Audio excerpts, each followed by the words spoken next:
गुरुर्ब्रह्मा गुरुर्विष्णू गुरुर्देव महेश्वरः गुरुः साक्षात् परब्रह्म तस्मै श्री गुरवे नमः. हरि ओम तत्सत. गणपती उत्सव पार पडलेला आहे. महालक्ष्मी उत्सव पण पार पडलेला आहे.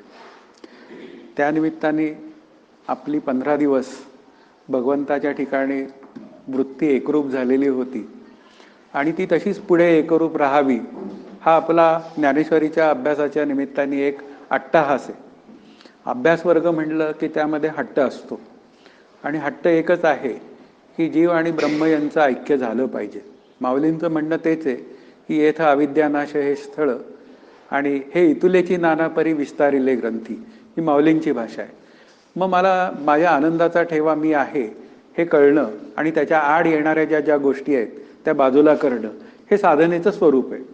कारण जे माझं स्वरूप आहे ते एकमेव अद्वितीय असल्यामुळे त्याचा अनुभव वेगळेपणाने येण्याची व्यवस्था नाही आहे. त्याला आपण स्वसंवेद्य असं म्हणलं आहे आणि माऊलींची पहिलीच ओवी अशी सांगते की जय जय स्वसंवेद्य आत्मरूपा.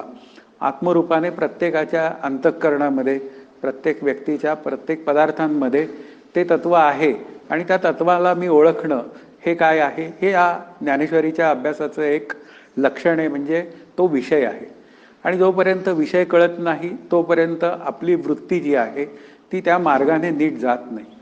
आपला प्रवास नेमका आणि नेटका होणं हे खूप गरजेचं असतं. जोपर्यंत आपले प्रयत्न अस्ताव्यस्त असतात तोपर्यंत आपल्या अभ्यासाची दिशा ही नीट ठरत नाही आणि मग साधनानुरूप जे जीवन आहे ते आपल्याला जगण्याची गरज आहे.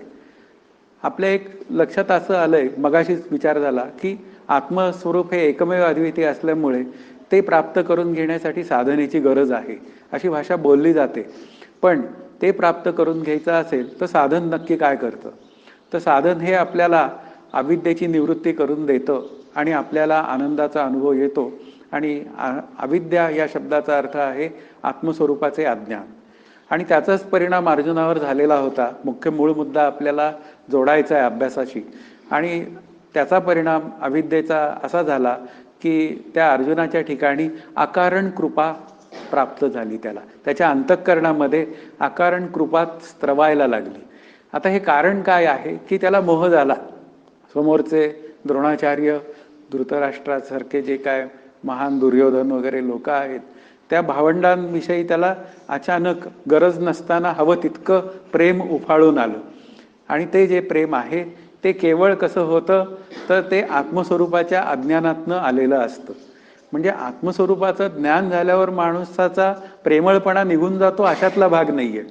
त्याचा प्रेमळपणा असतो, नाही असं नाही, पण अनावश्यक नसतो.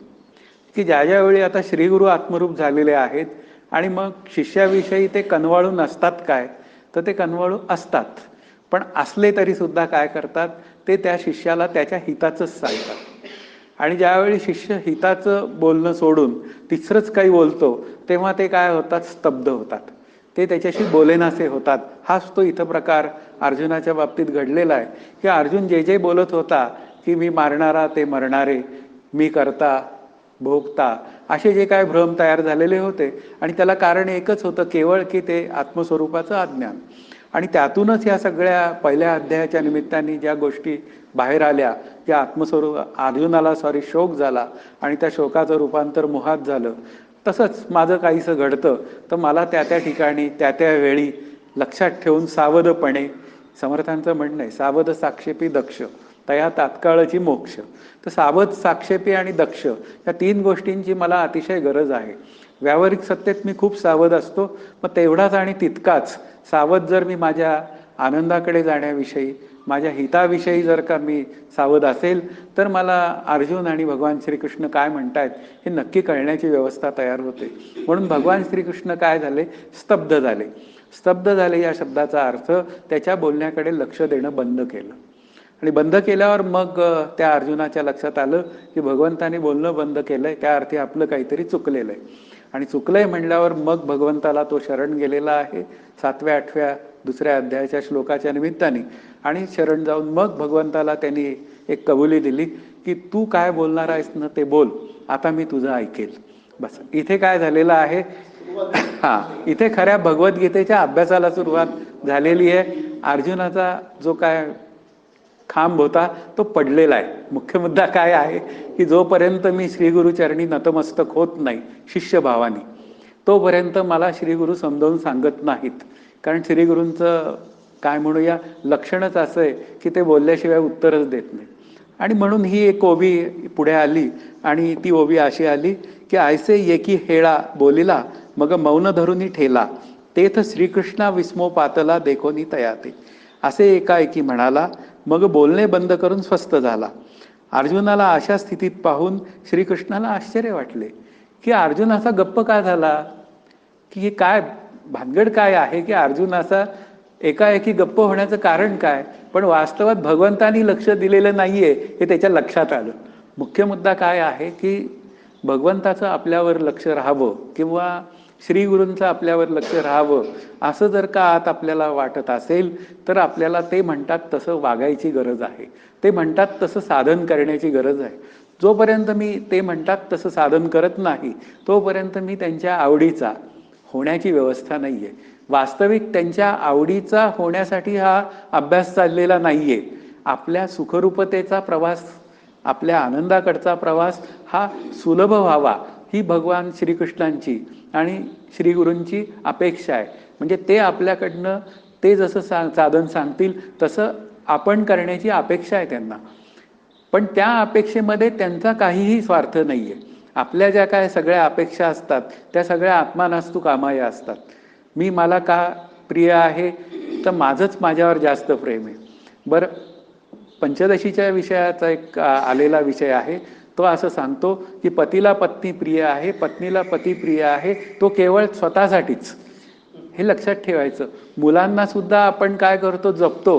ते का जपतो तर ते जपणं त्यांचं असं असतं की ते कधीतरी मला माझ्या म्हातारपणी सांभाळतील. म्हणजे त्यांचं जपणं जे आहे माझ्या बाजूनी ते केवळ माझ्यासाठीच. पण असं संतांची बोलणी असतात. संत हे कसे असतात की ते अत्यंत श्रीमंत असतात. कसे श्रीमंत असतात तर मोक्षश्रिया अलंकृत असतात. मोक्षश्रिया अलंकृत ऐसे हे संत श्रीमंत. जीव दरिद्री असंख्यात नृपती केले. त्यांना सांपत्तिक स्थितीचा त्यांचा विचार नाहीये. तुकाराम महाराजांकडे काय होतं तरी तुका म्हणतात तुका आकाशा एवढा, एवढी भूमिका मोठी तयार झाली. त्याचं कारण आहे ते मोक्षश्रिया अलंकृत होते आणि म्हणूनच ते आपला विचार करू शकले. भगवंत इथं तेच झालंय. भगवंतानी बोलणी बंद केली अर्जुनाची. त्याचं कारणच ते आहे की त्याचं बोलणं भगवंतांना पटलेलं नाहीये. आणि मग असं बोलणी बंद केल्यानंतर मात्र आता खऱ्या अर्थाने या 10व्या श्लोकाच्या निमित्ताने अभ्यासाला सुरुवात झालेली आहे. म्हणजे 10-11 पासून आता खऱ्या अभ्यासाला सुरुवात झालेली आहे. आणि मग भगवंताला ही पुढची ओवी असं सांगते, तैसी वरी वरी पाहता उदासे आत तरी आती सुरसे तिये वाक्ये ऋषिकेशे बोलो आदरली. त्याप्रमाणे वरवर पाहता निरस पण आत मात्र अत्यंत मधुर अशी वाक्य बोलण्यास भगवंतानी सुरुवात केली. म्हणजे इथून पुढे काय झालेलं आहे, हा अभ्यास सुरू झालेला आहे की भगवंताच्या लक्षात आलेलं आहे की हा अर्जुन चुकतोय. आणि हा चुकतोय कारण का त्याच्या स्वधर्माचं पालन तो करत नाहीये. ते क्षात्रधर्माचं आहे आणि ते पालन करीत नसल्यामुळे त्याच्यावर हा असा बिकट प्रसंग उद्भवलेला आहे. आणि आता काय म्हणतोय तो की मला हा रथ मागे फिरव आणि घरी घेऊन चल. आता ही भाषा त्याची मोडली पाहिजे. अनेक प्रकारे त्याला काय केला पाहिजे, आता उपदेश करण्याची गरज आहे. आणि त्या अर्जुनाच्या निमित्ताने तो मला उपदेश आहे असं मी समजून घ्यावं. म्हणजे अर्जुनाच्या ठिकाणी मला उभं केलं म्हणजे मग काही अडचण येत नाही. नाहीतर काय होऊन जातं त्या अर्जुनाचा आणि त्या श्रीकृष्णाचा म्हणजे काय म्हणायचं तृतीय पुरुषी तो त्यांच्यातला संवाद आहे, माझा त्याच्याशी काही संबंध नाही अशी स्थिती उद्भवायला नको. आपल्याला अभ्यासच करायचा असेल तर ते वरवर पाहता निरस दिसले. म्हणजे काय असतं की श्रीगुरु वास्तवात निरस होण्याची व्यवस्था नाहीये. पण त्या शिष्याला थोडंसं वट्टीवर आणण्यासाठी काय करावं लागतं, एक कल्पित निरसता अंतःकरणामध्ये धारण करावी लागती आणि ती थोडी चेहऱ्यावर आणावी लागते. तसं काही भगवंतानी केलं आणि ती कल्पित निरसता तुझ्या बोलण्याकडे माझं अजिबात लक्ष नाही असं नाही म्हणले. असं बोललं असतं तर अर्जुनाचं मन कदाचित दुखावलं असतं. म्हणून बोलावं. सत्यम प्रियात प्रियम ब्रूयात हे विषय आहेत की अप्रिय असेल तर सत्य बोलू नका, पण वेळ आली असेल तर बोला तर सॉफ्टली बोला. म्हणजे आता एखादा समजा पारायणाचा वर्ग चाललाय तर पारायणाच्या वर्गामध्ये जाऊन तुम्ही पारायण करता हे काही बरोबर नाही, पुढे कधी जाणार असं नाही म्हणायचं त्यांना. लगेच शांतपणे त्यांना म्हणायचं की आता तुम्ही पारायण करता आहात ना, तर याच्या पुढचा क्रमविकास आपल्याला त्या ज्ञानेश्वरीच्या अभ्यासाने येतो. असं असं वरवर जरी निरसता, म्हणजे आतून जरी निरसता असली तरी ती समोर अंतःकरणावर चेहऱ्यावर न दाखवता ती सॉफ्टली प्रगट झाली पाहिजे. आणि अर्जुनाच्या ठिकाणी ती भगवंतानी अत्यंत सॉफ्टली ती समोर आणली. याचं कारण आहे, भगवंत कसे होते, ते कोमल अंतःकरणाचे होते.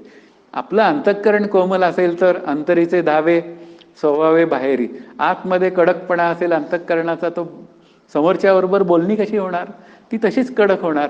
मग आतमध्ये कोमल पाहिजे. तू सुमना आणि शुद्धमती ही अर्जुनाची स्थिती, आणि त्यांचे श्रीगुरु झालेले भगवंत, मग ते तरी कसे असणार, त्या स्थितीला कोळून पेलेले असणार आहेत. म्हणजे ते सुमन आहेत, शुद्ध आहेत, शांत आहेत.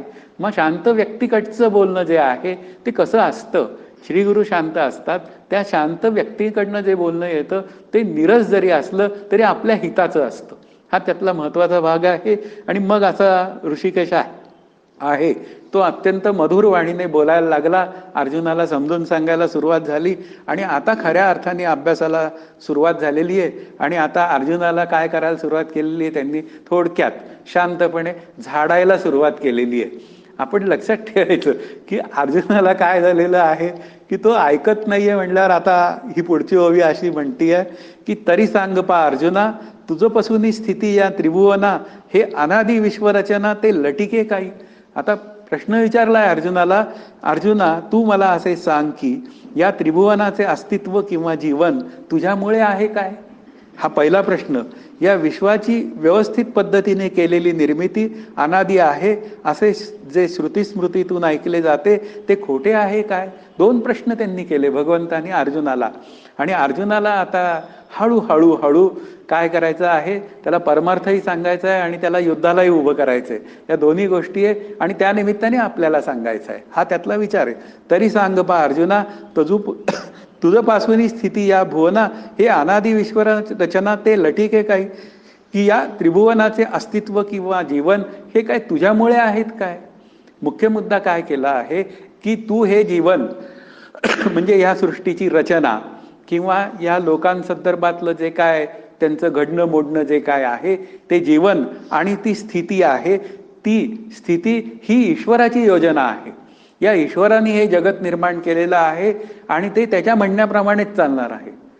तू त्याच्यामध्ये काही ढवळाढवळ करायची गरज नाही. ही निर्मिती जर ईश्वराची असेल तर तो म्हणतो तसंच चालावं लागतं. आपल्यालाही तसंच ऐकून घ्यायची गरज आहे. की या रचनेनंतर त्या ईश्वराने मला काय सांगितलं, इथे ज्ञानेश्वरीत सांगितलेलं आहे पुढे की विधी ते पाळीत निषेधा ते गाळीत मज देवनी जाळीत कर्मफळे. त्या ईश्वराने मला नियम घालून दिले, विधींचं पालन कर, श्रीगुरु संत त्यांनी लिहिलेले ग्रंथ यावर श्रद्धा ठेव, नंतर निषिद्ध वर्तन करू नको, आणि नंतर तुझं जे काय नियत कर्म आहे ते तुला करावंच लागेल. आणि नंतर काय म्हणाले की प्रत्येक कर्म तू मला अर्पण कर. या त्यांनी आज्ञा घालून दिल्या त्या ईश्वराने. मग त्या ईश्वराच्या आज्ञा पाळण्याऐवजी अर्जुनाने काय केलेलं आहे, अधर्माची बाजू उचलून धरायला गेलाय. म्हणजे कौरवांना आणि दुर्योधनांना हे अधर्माची बाजू असलेली लोक आहेत आणि ती तुला मारायला टपलेली आहेत. आणि ती टपलेली असताना तू पळून जायची भाषा बोलतो, हे कसं काय, हे चुकीचं आहे. आणि मग हे चुकीचं असेल तर ही जी काय विश्वरचना आहे ही काय तू केलेली आहेस काय. आणि ही जर का तू केलेली नसशील तर ही जी निर्मिती आहे ती कशी आहे, तर ती अनादि आहे. अनादि शब्दाचा अर्थ मूळ काय आहे, अनादि हा शब्द दोन अर्थाने वापरतात. ब्रह्मस्वरूपाला सुद्धा अनादि वापरतात शब्द आणि या दृश्य जगताला सुद्धा अनादि शब्द वापरतात. पण ब्रह्म स्वरूपे करून अनादि अनंत आहे आणि माया नावाचं तत्व किंवा हे जग नावाचं तत्व किंवा ईश्वर नावाचं तत्व हे प्रवाह रूपाने अनादि आहे. म्हणजे आपल्याला समजून घ्यायची गरज आहे की ही अनादि विश्वाची जी रचना आहे ही प्रवाह रूपाने अनादि आहे. म्हणजे पहिलं विश्व केव्हा निर्माण झालं हे मला कळतच नाही, म्हणजे याची माहिती मला नाही. वास्तवातला मूळ सिद्धांत काय आहे, हे विश्वच निर्माण झालेलं नाहीये. पण ते निर्माण झालेलं नाहीये हे मला कळत नाही. जेव्हा मी म्हणतो की नाही हे जग मला ढळढळीत दिसतं, त्यावेळी मग भगवान श्रीकृष्ण काय म्हणतात की ह्या अनादी विश्वाची निर्मिती, ही अनादी ईश्वराची निर्मिती ही मूळ मायेतनं झालेली आहे. म्हणजे ही मायेतनं झालेली आहे. आणि ही जी निर्मिती आहे ही जे काय बोललं जातं प्रवाहरूपाने अनादी असलेली निर्मिती, पण ती बाध होण्याची व्यवस्था आहे, म्हणजे शांत होण्याची व्यवस्था आहे. म्हणजे या जगाच्या संदर्भातला जो विचार आहे तो अनादी शांत असा बोलला जातो, आणि स्वरूपाच्या बाबतीतला जो विचार आहे तो अनादी अनंत बोलला जातो. की ज्या अर्थी या विश्वाची निर्मिती झालेली आहे त्या अर्थी तुला जो झालेला भ्रम आहे की हे मरणार आहेत आणि मी त्यांना मारणार आहेत, वास्तवात आत्मरूपाने ते मरणारही नाहीत आणि तू मारणाराही नाही. कारण या विश्वाची रचना ज्यांनी केलेली आहे तो ठरविल ना कोणी किती दिवस जगायचं. तो ठरविल की यांनी इतके दिवस जगायचंय, आणि त्याचं जन्म घालणं आणि पुन्हा मारणं, आपण म्हणूया या देहातनं त्याचं जीवन कार्य संपवणं हे ईश्वराचं काम आहे. तो ते काम करतोय, ते काम तू कशाला हातात घेतो. तुला जे त्यांनी काम सांगितलेलं आहे ना ते तू लक्षात घे. त्यांनी तुला आज्ञा घालून दिलेली आहे ना, तू तुझं नियत कर्म करायचंय ते तू कर. म्हणून तू आता काय कर की ज्याच्यापासून ही सगळी भूतं निर्माण झाली त्याचा तू काय कर, विचार कर. म्हणजे त्या ईश्वराच्या आज्ञा पाळ, आणि ईश्वराच्या आज्ञा तू पाळल्यास तर तुला हा जो भ्रम झालेला आहे तो दूर होण्याची व्यवस्था आहे. म्हणून पुढची ओवी सांगते की तू भ्रमलेपणे अहंकृती यासी घातू न धरीसी चित्ती, तरी सांगे काही हे होती चिरंतन.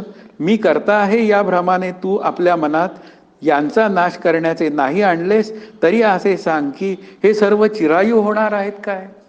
तू जर यांचा नाश केला नाही, हे अधर्मी लोक आहेत, यांचा तू नाश केला नाहीत तर हे चिरायू होणार आहेत का. म्हणजे हे काय परत टिकणार आहेत का अनंत वर्ष. नाही टिकणार. कारण ईश्वर त्यांची योजना नक्की ठरवेल की ईश्वर त्यांना कधी यांचं काम संपवायचं आहे या देहातलं हे तो ठरविल, आणि त्याप्रमाणे तो त्याचं कर्म करीलच. पण आता हा तुला आयता चान्स दिलेला आहे की हा जो अधर्म जो आहे तो निपात करण्याचं जे काय कार्य तुझ्याकडे दिलं आहे तर तू ते कार्य का नाही करीस. त्याचं कारणच आहे की तू कसा आहे, भ्रमलेपणे अहंकृती, तू मी करता या भ्रमामध्ये आहेस. आता इथे सुरुवात झालेली आहे की मी करता म्हणून मी भोगता. मी करता झालो ना, मग आता मी करता झाल्यामुळे मी भोगता व्हायची वेळ आली.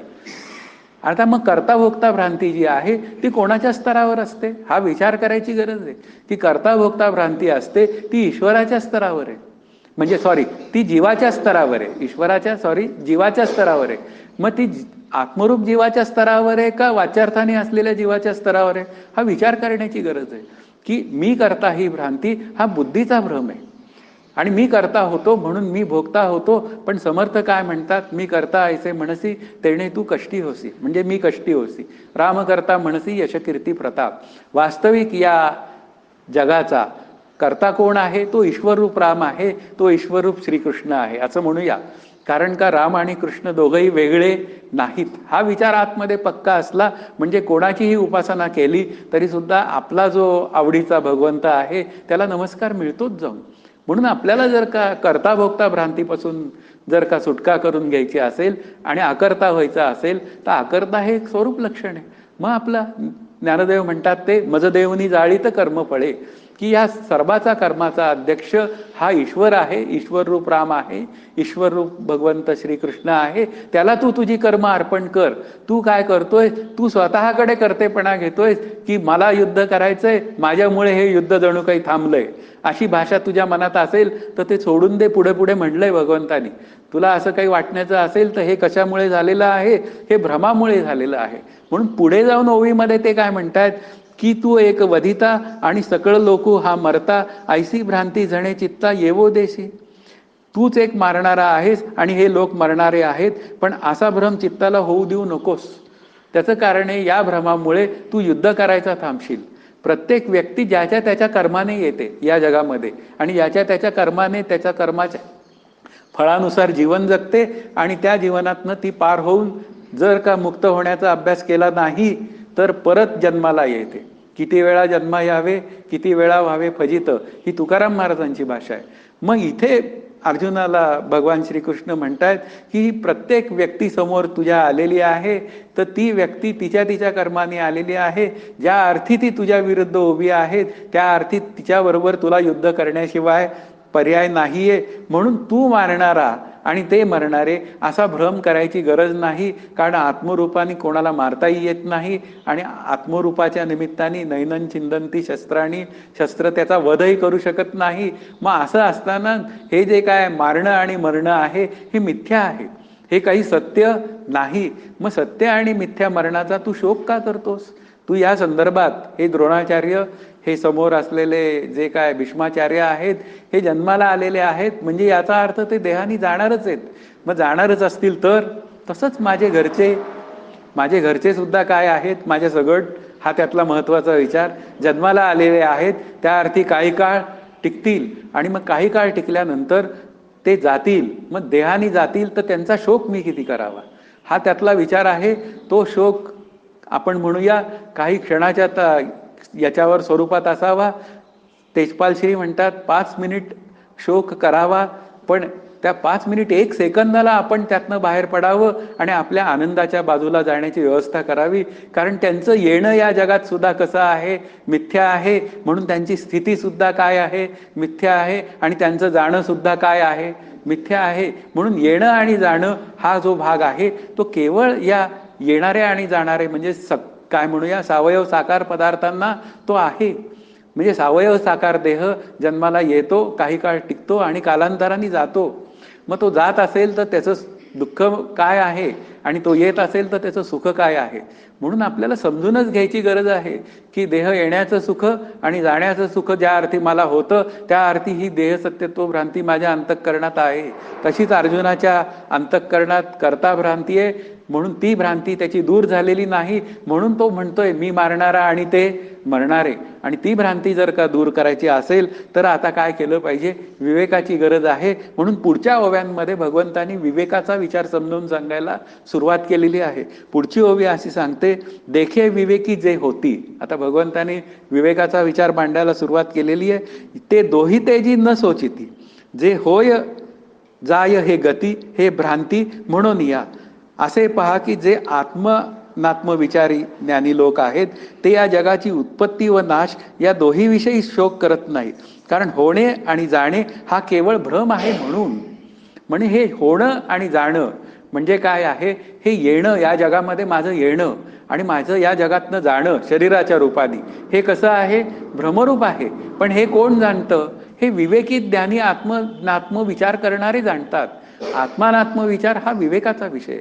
एक आत्माच तेवढा सत्य असून उरलेलं जगत आणि जगतातील प्रत्येक वस्तू, म्हणजे त्या वस्तूमध्ये आला माझा देह सुद्धा, इथं बसणाऱ्याचा सुद्धा आणि समोरच्यांचा सुद्धा, या सगळ्यांचे देह जे काय अस्तित्वात आपल्याला दिसत आहेत ते मिथ्या आहेत. म्हणजे ते येणारे आणि जाणारे आहेत. ते येणाऱ्या आणि जाणाऱ्या देहाविषयी जर मी शोक करत असेल, म्हणजे अर्जुनाचा शोक चालू आहे, पण अर्जुनाच्या शोकाच्या निमित्ताने माझा जर शोक होत असेल तसा, तर हा जो शोक आहे हा मला पुढच्या जन्माची तरतूद करून जातो.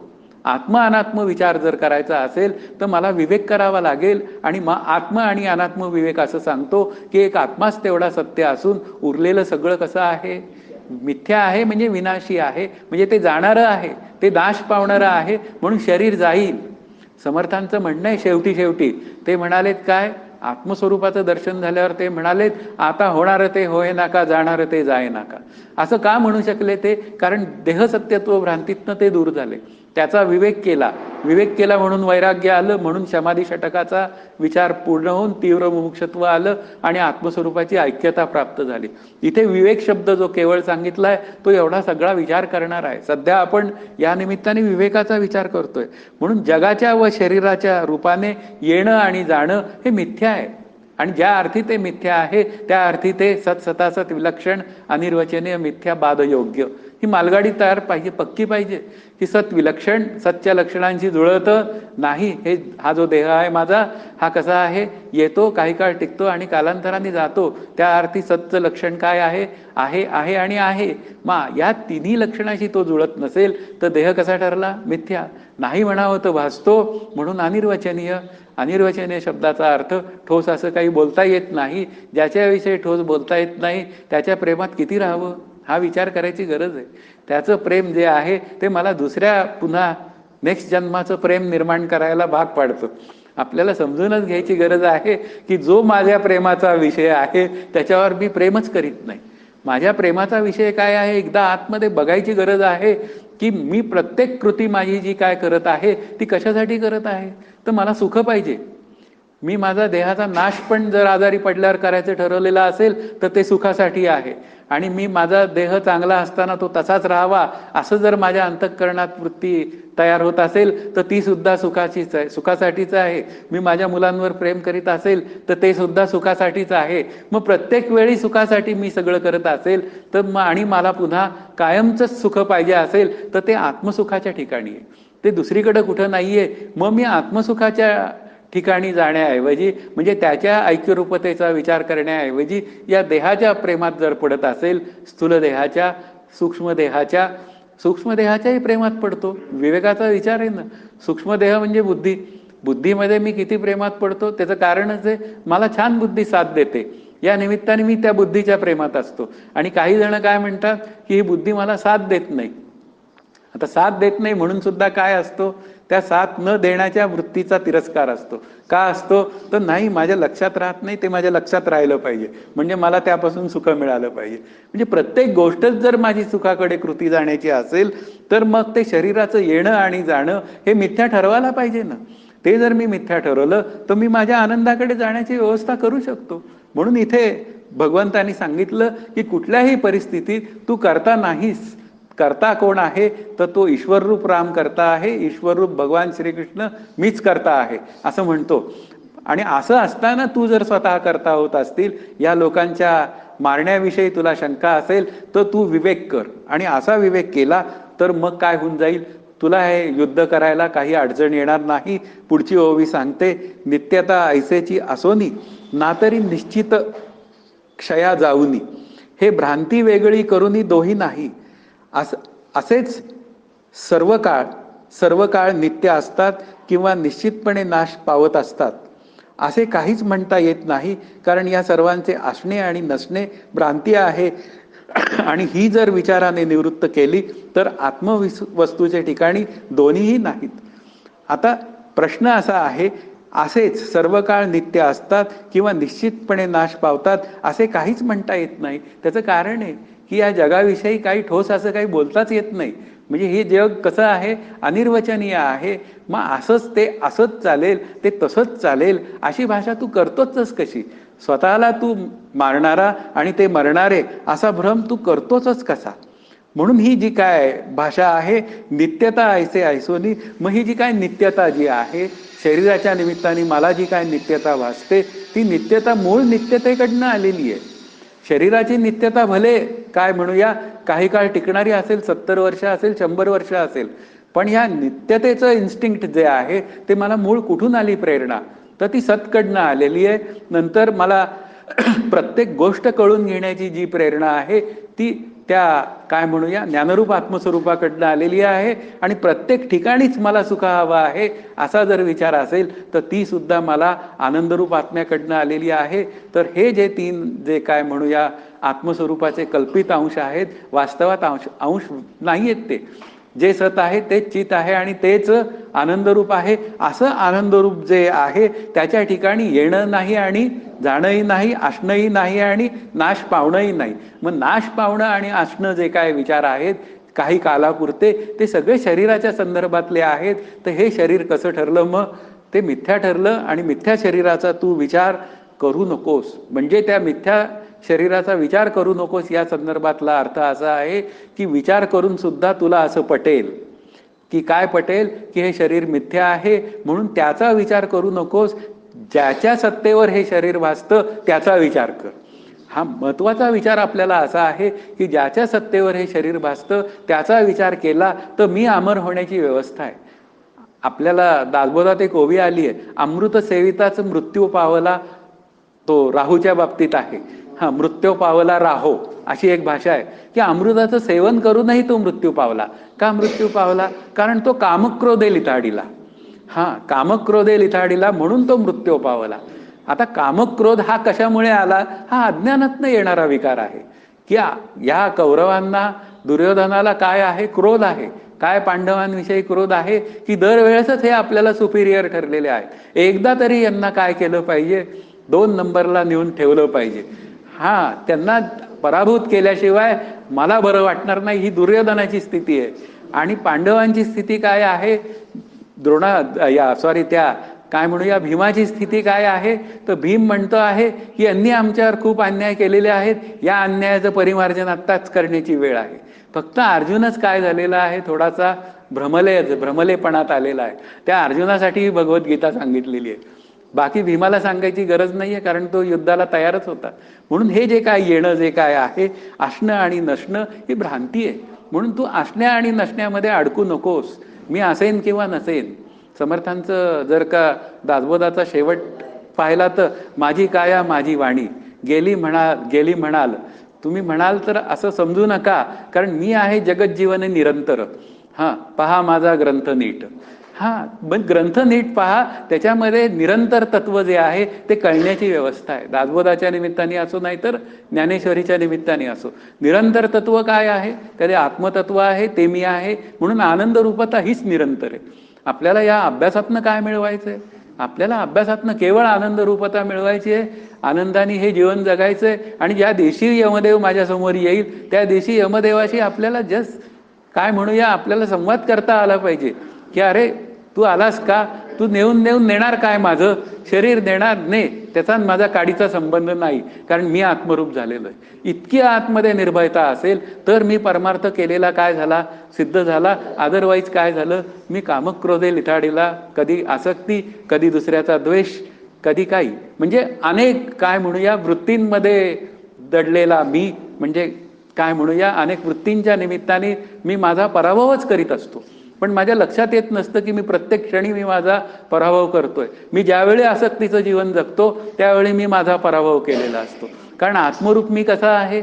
आनंदाचा आहे. आत्मरूप मी आनंदाचा असून जर का मी भीक मागायला विषयांकडे आनंदासाठी जात असेल तर मी माझा काय केलेला आहे? पराभवच केलेला आहे. मग असा पराभव करून मी सतत सुखी होणं किंवा दुःखी होणं हे भगवंताला अजिबात आवडणारी गोष्ट नाही. श्री गुरूंना आवडणारी गोष्ट नाही. भगवान श्रीकृष्ण आता श्रीगुरूंच्या भाषेत बोलतायत. म्हणून ही जर का भाषा असण्याची आणि नसण्याची किंवा येण्याची आणि जाण्याची, ही जी काय अर्जुनाला भ्रांती झालेली आहे, ते मरणारे आणि मी मारणाऱ्याच्या निमित्ताने असणेपणा आणि मरणाऱ्याच्या निमित्ताने नसणेपणा. आता हे दोन्ही जे काय आहेत हे भ्रम आहेत. आणि भ्रम नेहमी कसा असतो? भ्रमात बसणारे पदार्थ व त्याचे ज्ञान. मूळ जे काय असतं त्याच्यावर काय करतो? भ्रम हा नेहमी आच्छादन करतो. मूळ वस्तू काय आहे? मूळ आनंदच आहे. पण आनंदाचं सगळीकडं काय म्हणूया, आनंदाचाच सगळीकडं काय म्हणूया प्रवास असताना किंवा आनंदच सगळीकडे असताना भरला घनदाट हरी दिसे.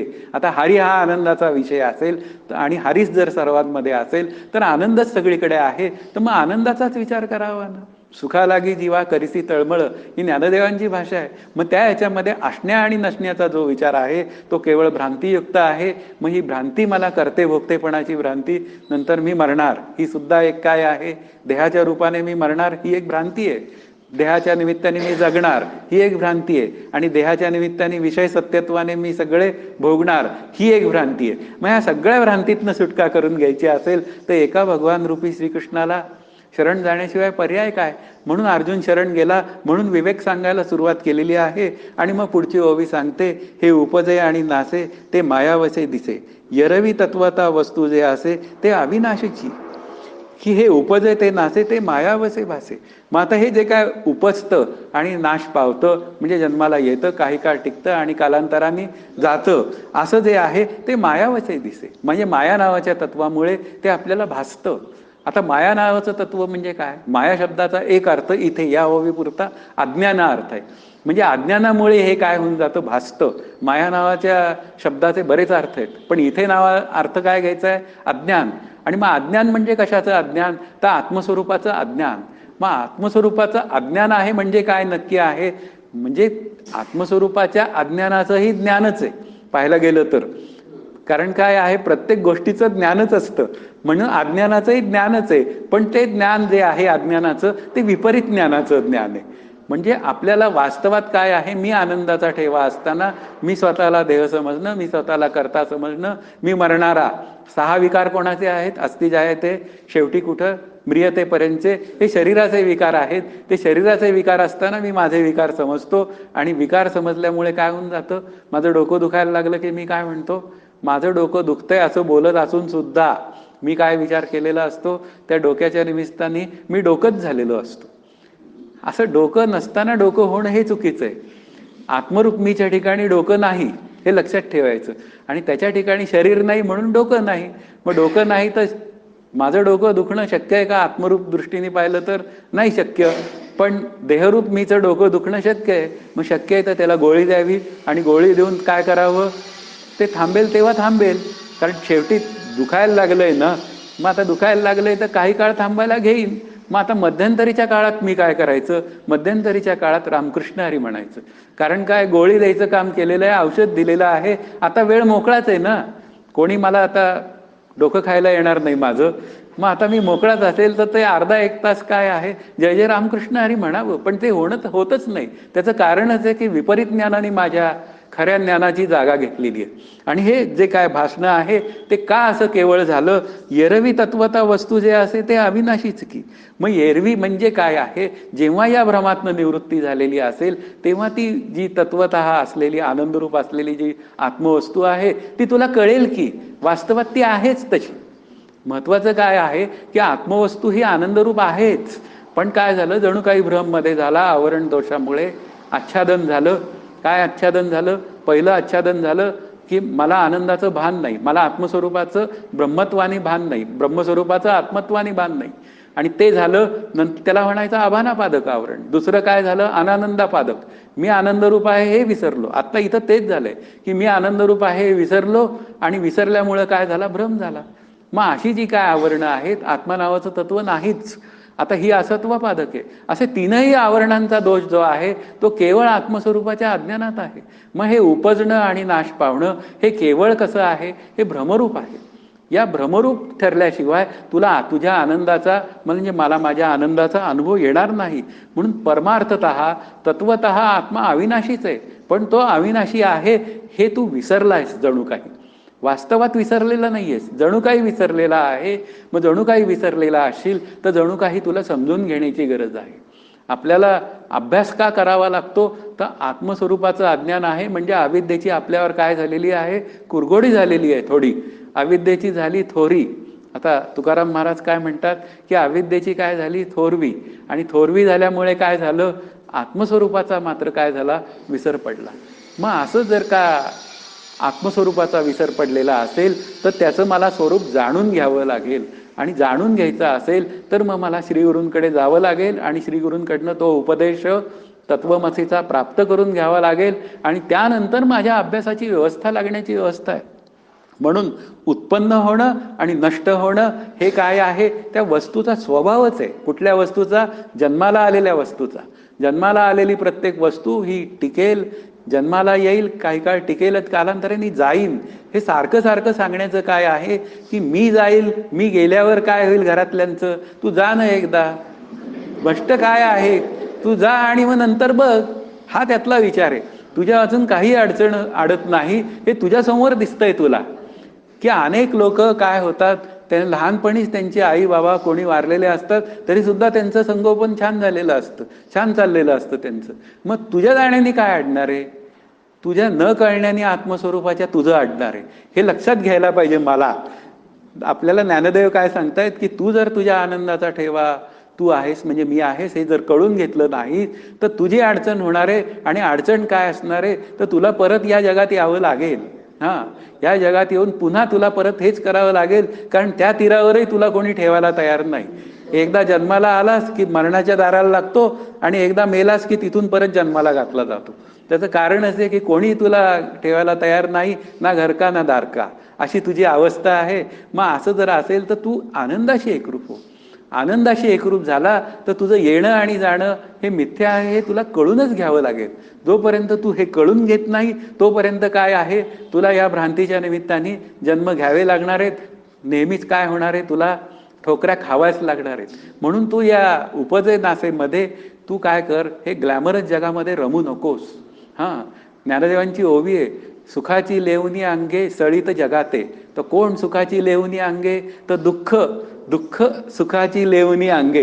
हे काय झालेलं आहे, या दुःखाने काय केलेलं आहे, सुखाचा अंगरखा घातलेला आहे विषयाच्या निमित्ताने. आणि तो अंगरखा घातलेला मला कळतच नाही, म्हणून मी विषयांमध्ये रंगतो. आणि त्या विषयांमध्ये रमून रंगून सुद्धा मला जेव्हा सुखाची प्राप्ती होत नाही त्यावेळी सुद्धा मी तो विषय सोडून देतो आणि दुसऱ्या विषयांमध्ये जातो. म्हणजे मला कळत नाही एवढ्या मी काय करू, विषयांकडनं मी काय खात असतो, बोलत नाही मधलं शब्द, पण तरी सुद्धा माझं काय असतं, माझं त्या विषयांमध्येच रमण्याचं रंगण्याचं तंत्र असतं. मग असं जर असेल तर समर्थ सांगतात, विषयजनित जे जे सुख तेथे तेथे असे परम दुःख. पूर्वी गोड अंती दुःख नेमस्त आहे. म्हणजे पूर्वी गोड म्हणजे याचा अर्थ सुख भोगताना तुला काय होऊन जाईल, म्हणजे विषयांच्या निमित्ताने जरा वरवर बरं वाटेल, पण नंतर काय होऊन जाईल, नंतर तुला दुःखच पदरी पडणार आहे. याचा अर्थ काय, टीव्ही नावाचा विषय घेतला, अर्धा तास बरं वाटेल, पाऊण तास बरं वाटेल, पण पाऊण तास 1 सेकंदाला काय होऊन जाईल, बाद झालं, कंटाळा आला. म्हणजे हे प्रत्येक विषय जे आहेत हे वीट आणणारे आहेत. हे आपल्याला लक्षात ठेवायचं, जे जे हे उपजे नासेमधलं असतं ते वीट आणतात. आणि अशा वीट आणणाऱ्या गोष्टींमध्ये अवीट सुखाची गोडी नाही. मग ती जी अवीट तत्व आहे ते विषयां वाचून आहे. म्हणून त्या आनंदाचं वर्णन कसं केलेलं आहे, पदार्थ निरपेक्ष आनंद. पदार्थ निरपेक्ष आनंदाची प्राप्ती करून घ्यायची असेल तर आत्ता इथे परमार्थाची भाषा भगवान श्रीकृष्णांनी सुरू केलेली आहे.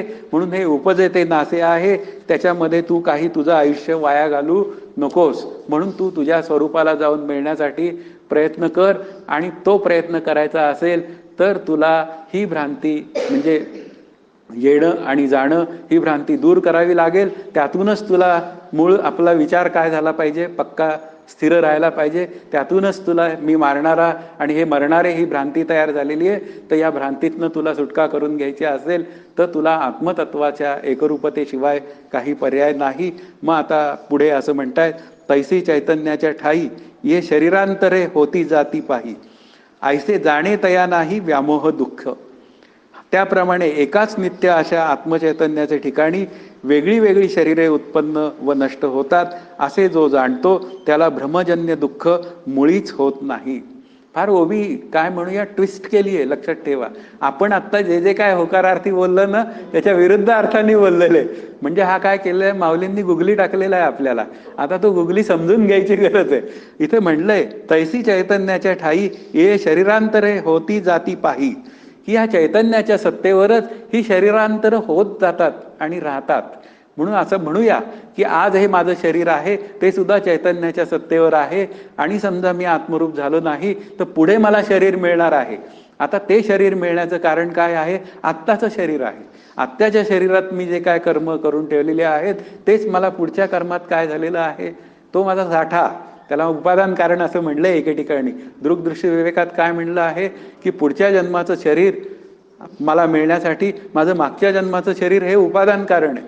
म्हणजे विचार काय आहे की हे जे काय येणं आणि जाणं आहे हे वास्तवात भ्रमजन्य आहे. पण हे भ्रमजन्य ज्याला कळत नाही तेव्हा ते शरीरांतरांच्या ठिकाणी सत्यत्व भ्रांती तयार करतात. मग आता ही शरीरे नष्ट होतात आणि काय होऊन जातात, जन्माला येतात. हे काय आहे, भ्रांतीजन्य प्रकार आहे. आणि त्याची सत्ता कोणाची आहे, तर ते आत्मसत्तेच्या सत्तेवर म्हणजे आत्मस्वरूपाच्या सत्तेवर म्हणजे माझ्या आनंदरूप आत्म्याच्या सत्तेवर होतात. तो आत्मा मी आहे. तर मग आता माझ्या सत्तेवर होत असतील तर ह्या काय म्हणूया भ्रमजन्य सुखाच्या आणि दुःखाच्या निमित्ताने मी माझी फरफट का करून घ्यावी. खरा मी काय असताना, आनंदाचा ठेवा असताना, खरा मी राजा असताना जर हातात कटोरा घेऊन भीक मागायला लागलो तर लोक काय म्हणतील, हा एक राजा भीक मागतोय. तसंच माझं काहीसं झालेलं आहे की आत्मरूप राजा मी असताना सुद्धा माझ्यावर काय आली, या भ्रमामुळे भीक मागण्याची वेळ आली. विषयांकडे मी काय करतो, भीक मागायला जातो की तुम्ही सुख द्या. पण विषय सुख देऊ शकतात का? जी गोष्ट जडा अचेतन आहे ते विषय मला सुख देऊ शकतील काय? हा विचार करायची गरज आहे. चहा नावाचा विषय आहे की जो हे प्रवचन संपल्यावर केला जातो, तर तो चहा मला कायमचं सुख देऊ शकेल काय? हा विचार करण्याची गरज आहे. तसं जर असतं तर चहा नावाच्या विषयातनं मला अधिक कप चहा पिऊन अधिक सुख प्राप्त व्हायला पाहिजे असतं. पण तसं काही होत नाही. माझं काय होऊन जातं, पुढच्या कपाला मी काय म्हणायला लागतो, आता बाद झाला चहा. म्हणजे याचा अर्थ विषयांमध्ये सुख नाही. मग सुख प्राप्त झालं मला ते कसं? तर विषयांच्या निमित्ताने माझी अंतःकरण वृत्ती शांत झाली आणि सुख प्राप्त झालं. म्हणून विषयांच्या निमित्ताने प्रत्येक वेळी अंतःकरण वृत्ती सुखी होईलच असं काही आहे का? विषयाचं तसं काही हे नाही आहे. आणि विषयांच्या निमित्ताने जी काय अंतःकरण वृत्ती सुखी होते किंवा दुःखी होते, ती कोणाची? ती त्या विषयाची का माझी? हा विचार करायची गरज आहे. तर विषय जड अचेतन असल्यामुळे त्याच्या ठिकाणी अंतःकरण वृत्ती नाहीच. मग अंतःकरण वृत्ती कोणाच्या ठिकाणी आहे? तर जीवरूप मीच्या ठिकाणी आहे, माझ्या ठिकाणी आहे. म्हणून ते विषय माझ्या सुखदुःखास कारण नसून, भ्रमास कारण नसून, माझी अंतःकरण वृत्ती हर्षविषादास कारण आहे. हे समजून घ्यायची गरज आहे की मला आनंद होतो, मला दुःख होतं, त्याचं कारणच काय आहे? माझी अंतःकरण वृत्ती आहे. ती जर का रामाच्या ठिकाणी असती, ती जर आत्मस्वरूपाच्या ठिकाणी जर का लीन झालेली असती, तर मला सुखही झालं नसतं आणि दुःखही झालं नसतं. याचा अर्थ मी काय दगड राहिलो असतो का? तसं नाही. तरंगाच्या स्तरावर सुख झालं असतं, दुःख झालं असतं, पण त्याची लाट झाली नसती. वाहून जाण्याला मनाई आहे. आपल्याला लक्षात ठेवायची गरज आहे की अर्जुन काय झालेला आहे, वाहून गेलेला आहे. भ्रमामध्ये काय झाला, मी मारणारा आणि ते मरणारे या देहसत्यत्व भ्रांतीमध्ये तो वाहून गेलाय. आणि वाहून गेल्याचं लक्षण काय असतं की मूळ जे आनंदाचं ठिकाण आहे ते विसरलं जातं. माझ्या वाहून जाण्यामध्ये मी काय करत असतो हे माझ्या एक दिवस अंतःकरण वृत्तीवर लक्ष ठेवण्याची गरज आहे. ज्यावेळी मला एखादी गोष्ट करण्या वाचून करमत नाही, त्यावेळी मी निश्चित समजावं की त्या गोष्टीच्या मागं मी वाहून गेलेलो आहे. पण तसं परमार्थाच्या अभ्यासाच्या मागं मी वाहून जात नाही. कारण ते वाहून जायचं म्हणलं तर काय आहे, ते सगळं प्रवाहाविरुद्ध आहे. प्रवाहाच्या बाजूनी काय आहे, ते सगळं जगाच्या बाजूनी जाणं हे प्रवाहाच्या बाजूनी आहे. म्हणून इथे म्हणलंय की शरीरे उत्पन्न होतात आणि नष्ट होतात, असं जे काय ज्ञान आहे ते भ्रमजन्य ज्ञान आहे. आणि ते भ्रमजन्य ज्ञान मात्र काय आहे, आत्मस्वरूपाच्या ठिकाणी मुळीच नाही. आणि ते आत्मस्वरूप मी असल्यामुळे माझ्या ठिकाणी सुखही नाही आणि दुःखही नाही. म्हणून आता काय करायचंय, मला जितकं दुःखापासून दूर व्हायचंय तितकं सुखापासूनही दूर व्हायचंय. कारण पुन्हा विचार काय आहे, होणारं सुख आणि होणारं दुःख. म्हणजे प्रत्येक होणारी जी गोष्ट आहे त्या प्रत्येक होणाऱ्या गोष्टीच्या मागं एक असणारं जी गोष्ट असते त्याला आत्मज्ञान म्हणतात. म्हणजे प्रत्येक होणाऱ्या ज्ञानामागे असणारं ज्ञान असतं. ते ज्ञान कोणतं आहे, ते आत्मस्वरूपाचं ज्ञान आहे. प्रत्येक होणाऱ्या आनंदामागे असणारा आनंद असतो. त्या असणाऱ्या आनंदाचा वेध जोपर्यंत मी घेत नाही तोपर्यंत मला माझ्या आनंदाचा लाभ कसा होणार? म्हणून ही जी काय शरीराच्या निमित्ताने होणारी मला सुख आणि दुःख आहेत, ती सुख आणि दुःख शरीराच्या ठिकाणी काय करावीत, सोडून द्यावीत. हा त्यातला विचार आहे की आता काय होतंय, डोकं दुखतंय, ठीक आहे. पुढे काय होतंय, आता वय वाढलं की काय होतात, एक एक आजार मागे लागतातच ना, विसरतं. काय होतं, जे मी लक्षात ठेवतो ते 5 मिनिटांनी विसरलं जातं.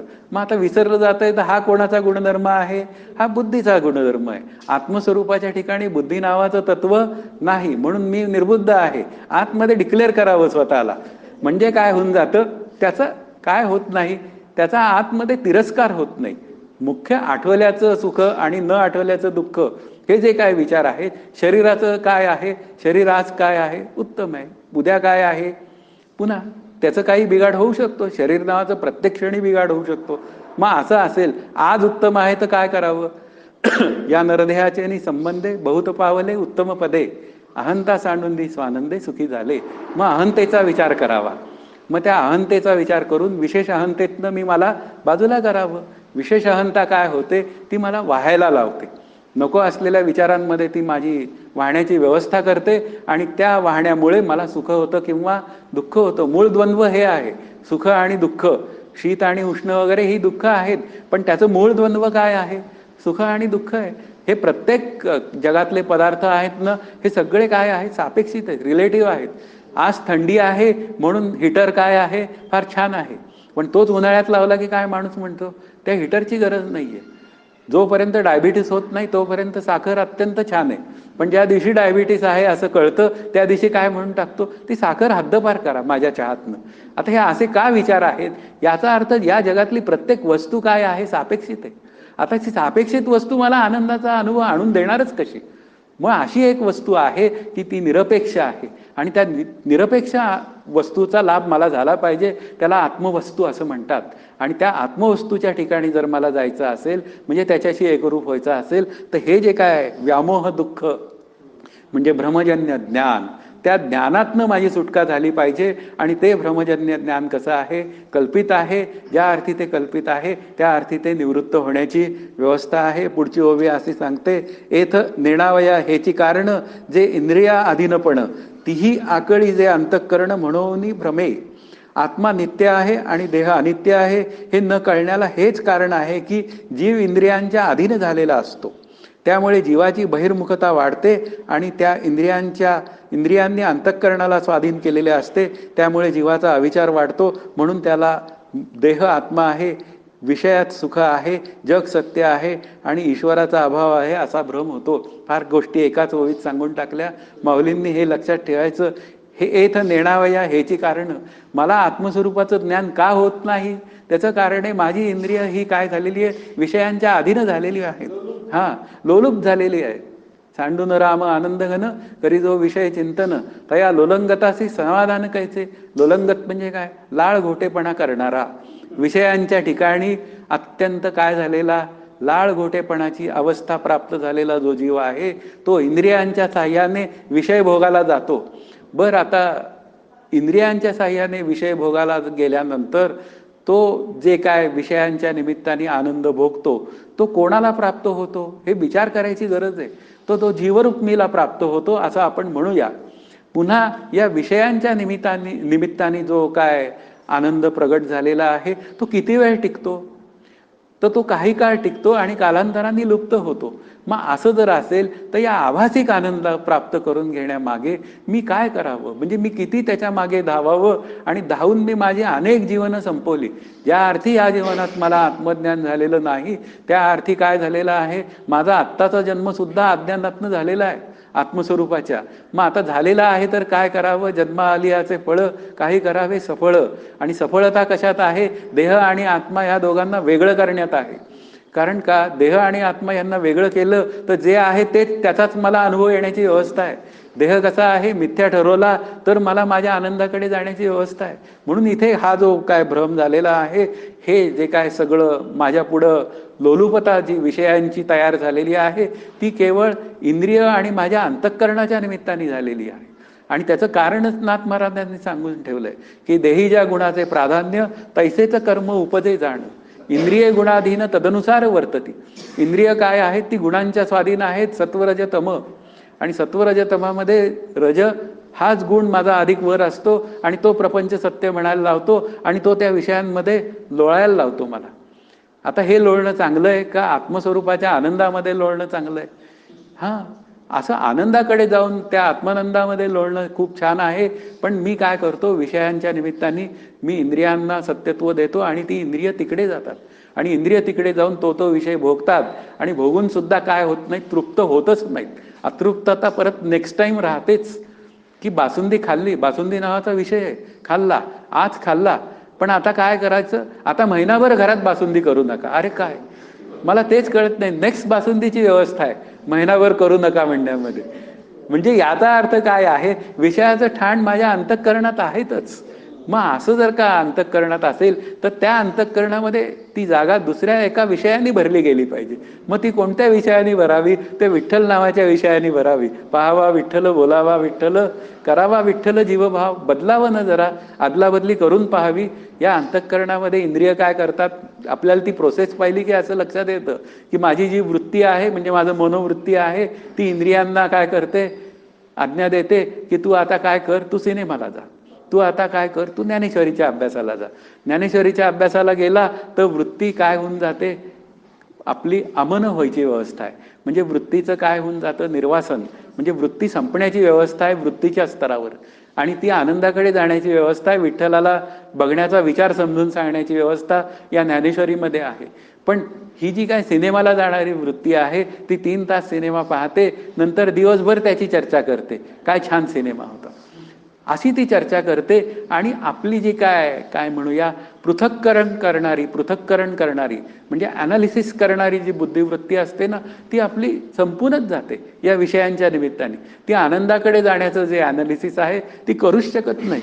म्हणून हा जो अविचार आहे हा केवळ इंद्रियांच्या सत्यत्वामुळे वाढतो. आपल्या अर्जुनाच्या अंतःकरणामध्ये हा अविचार का तयार झाला, तर त्याचं कारणच आहे की समोरचे जे काय द्रोणाचार्य, भीष्माचार्य ही जी लोकं आहेत, ही शरीराच्या रूपाने त्याला सत्य वाटलेली आहेत. त्यांचं जाणं या शरीराच्या रूपात हे त्याला सहन होत नाहीये. आणि पण हे शरीराचं जाणं जे आहे हे मिथ्या आहे, हे अर्जुनाला समजावून सांगावं लागेल. भगवंताला लक्षात आलेलं आहे. शरीराचं मिथ्यात्व निश्चय केल्याशिवाय अर्जुन युद्धाला तयार होण्याची व्यवस्था नाहीये. कारण आपण निर्भीड केव्हा होण्याची व्यवस्था आहे, आपल्याला निर्भीडता ही जी आहे शरीराच्या बाबतीत, निर्भयता जी आहे ती आत्मज्ञानानंतर प्राप्त होणारी गोष्ट आहे. कारण आत्मस्वरूपाच्या ठिकाणी हे शरीर नावाचं तत्व नाही. मग ते शरीर नावाचं तत्व नसेल तर आतमध्ये मी निर्भय होऊ शकतो की मी शरीर नसल्यामुळे हे शरीर राहील नाही तर जाईल. त्याला सांभाळायचं आहे तेवढं सांभाळू. 5वा वेद आयुर्वेद सांगितलंय, त्याला औषध देऊ आणि औषध देऊन त्याचं जे काय आहे जसं आहे तसं आहे, जैसी स्थिती आहे तैशा परी राहे, कौतुकुतूप आहे संचिताचे. आता हे संचित रूपाने माझं शरीर कसं आहे आज बरं आहे, संचित रूपाने पुढच्या क्षणाला कसं असेल ते त्यांनी ठरवलेलं असेल.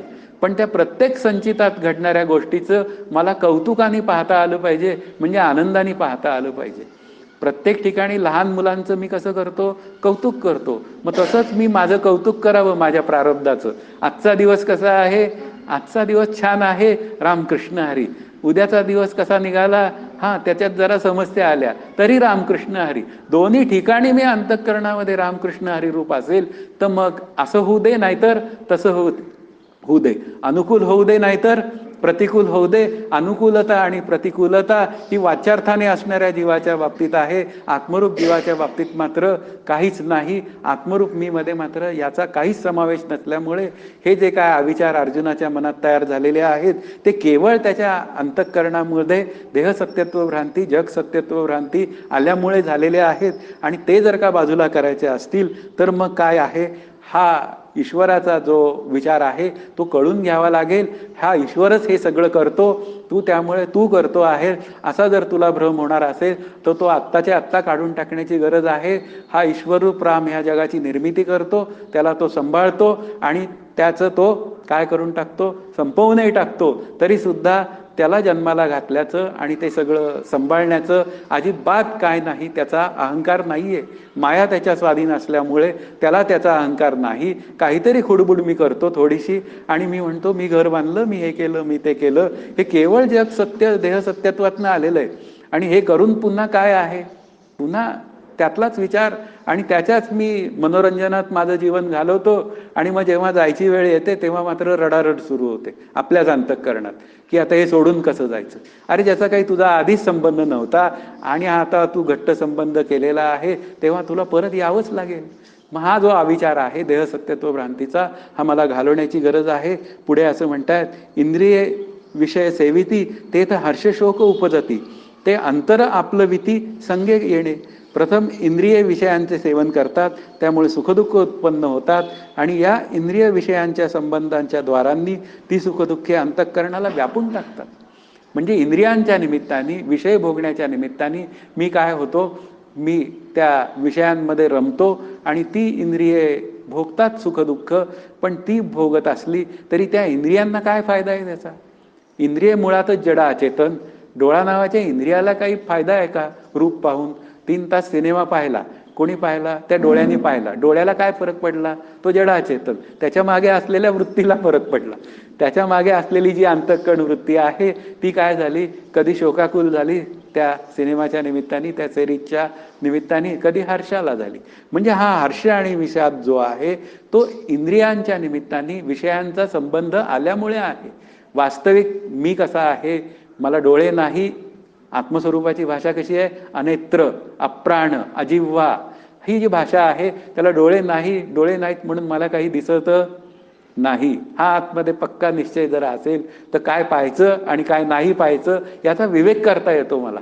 टीव्ही पाहायचा का नाही पाहायचा याचा विवेक करण्याची गरज आहे, की मग पहावा विठ्ठल बोलावा विठ्ठल याच्यामध्ये काय आहे? आनंदाकडे जाण्याची व्यवस्था आहे. आणि इथे विषयांचा जो विचार आहे तो विषयांचा विचार मला माझ्या आनंदापासून दूरच नेतो. म्हणून ही जी काय सुखदुःख अंतःकरणाला हा विषय इंद्रियांच्या निमित्ताने भोगण्याच्या निमित्ताने मला जी होतात ती केवळ भ्रमरूप आहेत.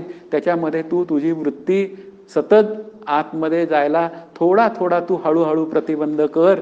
हळूहळू प्रतिबंध केला तर ती वृत्ती आवरली जाईल. आपला परमार्थ जो आहे तो केवळ वृत्तीचा आहे. जोपर्यंत वृत्ती स्वाधीन होत नाही तोपर्यंत काय आहे? ती बहिर्मुख राहणारच आहे.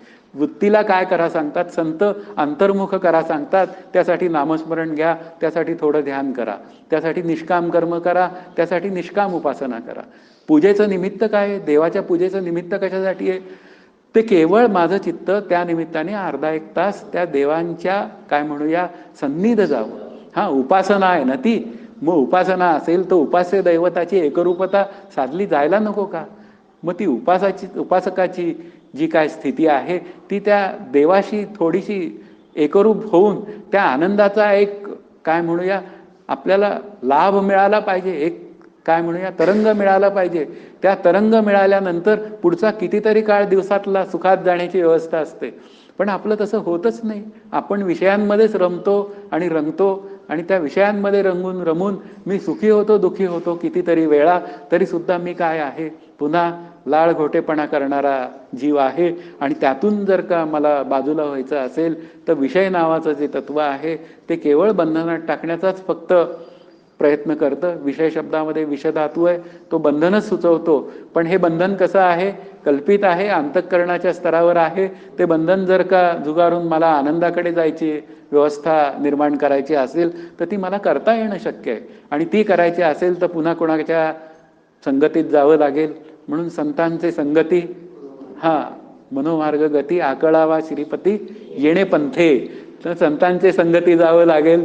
मग संतांची संगती, श्रीगुरूंची संगती, माऊलींची संगती. माऊलींच्या संगतीत जायचं असेल तर माऊलींचे विचार मला शिरोधार्ध पाहिजे. ते जर माझ्या अंतःकरणामध्ये रुजले तर माझी या काय म्हणूया भ्रमातनं, जसा अर्जुनाला भ्रम झालेला आहे तसाच मलाही झालेला आहे. फक्त माझं काय आहे? कार्य बदललेलं आहे. त्याला युद्ध नावाचं कार्य होतं, माझं कार्य वेगळं आहे. पण असं असलं तरी भ्रम नावाची गोष्ट मात्र तीच आहे.